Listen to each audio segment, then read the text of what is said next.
natin tong ating Nestle cream at saka yung ating condensed milk.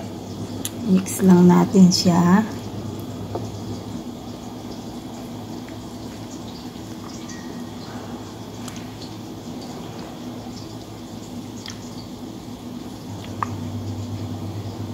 Malamig kasi yung Nestle cream, sinilagay ko siya sa fridge for whole night.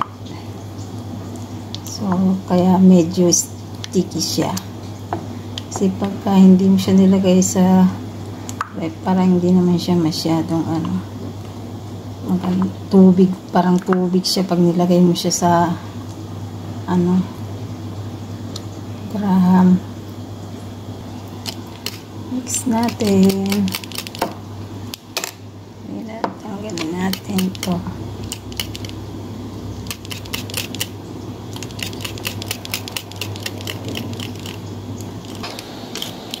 Kailangan mix siyang maigi.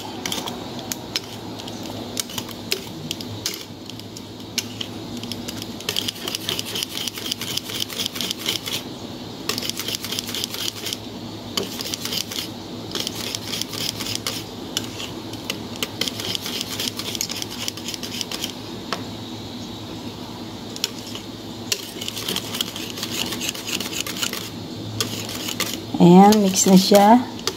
Pwede na natin siyang ilagay dun sa ating mangga.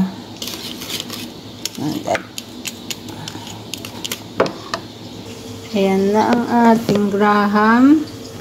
Yan yung natin, yung pinaka layer natin sa baba. Tapos ito na yung ating mangga, nahiwa na natin. So ilalagay na natin dyan. Dito sa ating, lagyan muna siya natin ng ayan siya, yung cream natin. Tapos ilalagyan natin siya ng mangga. Ayan na, tapos na ang ating mango Graham. Gawa na siya. Ilalagay natin siya ngayon sa fridge para lumamig. Ayan. Thank you for watching, mga kabayan.